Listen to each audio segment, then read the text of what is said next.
अस्सलाम वालेकुम वरहमतुल्लाहि वबरकातुहू। दोस्तों, मैं हूं फैद मलिक और आप देख रहे हैं हमारा यूट्यूब चैनल इस्लामी अखलाक। तो वीडियो को शुरू करने से पहले मैं आपसे ये गुजारिश करता हूं कि अगर आप हमारे चैनल पर पहली बार आए हैं तो हमारे चैनल को आप सब्सक्राइब कर लें और साथ में बेल के आइकन पर भी क्लिक कर दें ताकि हमारी हर नई आने वाली वीडियो सबसे पहले आपको मिलती रहे। चलिए अब वीडियो शुरू करते हैं। नाजरीन, आज मैं रिज़्क के हवाले से एक बहुत ही खूबसूरत वीडियो के साथ आपकी खिदमत में हाजिर हुआ हूँ। जो लोग परेशान रहते हैं उनके लिए आज की वीडियो बहुत ही खास वीडियो है। इंशाल्लाह आज के इस अमल से हर तरह की रिज़्क की कमी दूर हो जाएगी। अल्लाह ताला इतना रिज़्क अता फरमाएगा कि कभी सोचा भी नहीं होगा। नाजरीन, बहुत से लोग ये शिकवा करते हैं कि उनके घरों में बरकत नहीं रही, अब बरकत कम हो गई है, हाथ तंग हो गया है, घर के हालात खराब हो रहे हैं। तकरीबन ये शिकायत हर घर में ही मौजूद होती है और ये बात सुनने को मिलती है कि रिस्क बहुत कम हो गया है, रिस्क में बरकत ही नहीं रही। महीने की जो तनख्वाह होती है वो पहले ही हफ्ते में खत्म हो जाती है। पूरा महीना मेहनत करके पैसे कमाए जाते हैं लेकिन पहले ही हफ्ते में वो सारे पैसे खत्म हो जाते हैं और महंगाई बहुत ज्यादा हो चुकी है। अच्छा खासा कमाने वाला एक इंसान भी आज की महंगाई की वजह से बहुत ज्यादा परेशान है। नाजरीन, रिस्क में बरकत ना होने की वजह जो होती है उसमें यह है कि जो भी घर में खाने का सामान वगैरह मौजूद होता है वो बहुत जल्द खत्म हो जाता है।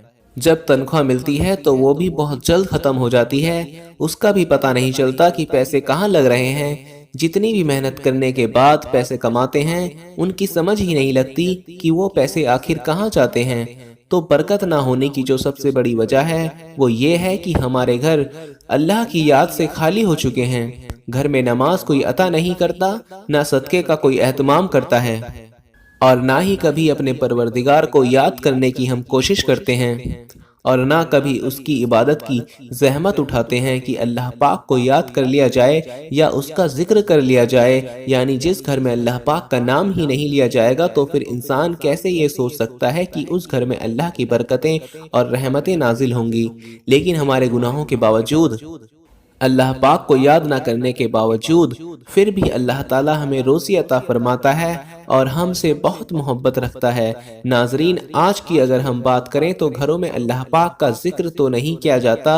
जिस तरह अगर हम टीवी पर प्रोग्राम देखते हैं, फिल्में देखते हैं, ड्रामे देखते हैं और वो देखने के लिए हम सब लोग इकट्ठे हो जाते हैं, इकट्ठे बैठ जाते हैं, जो कि हमारे अखलाक को तबाह कर रहा होता है, हमारे ईमान को कमज़ोर कर रहा होता है। अगर इसी तरह हम इकट्ठे मिल बैठकर अल्लाह का जिक्र करना शुरू कर दें, अल्लाह को याद करना शुरू कर दें, जिस तरह हम इकट्ठे मिलकर टीवी देखते हैं, इसी तरह अगर हम शैतानी कामों को छोड़कर रहमानी काम करना शुरू कर दें और मिल बैठकर अल्लाह पाक का जिक्र करना शुरू कर दें तो फिर अल्लाह पाक की उस घर में रहमतें और बरकतें ही नाजिल होंगी।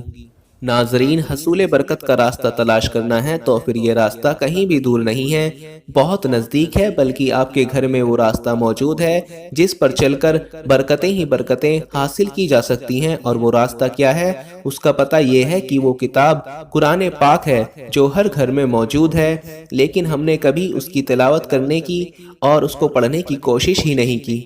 अगर हम चाहते हैं कि हम अपने घर के तमाम मुश्किलों का हल तलाश कर लें, चाहे वो रोज़ी के हवाले से हो, चाहे वो बरकतों के हवाले से हो, चाहे वो किसी भी तरह की मुश्किलों के हवाले से हो, तो हम कुरान पाक में उसका हल तलाश कर सकते हैं। अल्लाह पाक हमें अमल की तौफीक अता फरमाए। नाजरीन, मैं जो आपको अमल बताने जा रहा हूँ वो उन लोगों के लिए है जो कहते हैं कि हमारा हाथ तंग हो गया है, पैसों में बरकत नहीं रही, रिस्क में बरकत नहीं रही और आए दिन हालात खराब ही होते जा रहे हैं। तो उनके लिए आज मैं ये अमल लेकर हाजिर हुआ हूँ। इंशाल्लाह अगर ये अमल कर लिया जाए तो फिर देखें कि घर में बरकतें नाजिल होना शुरू हो जाएंगी।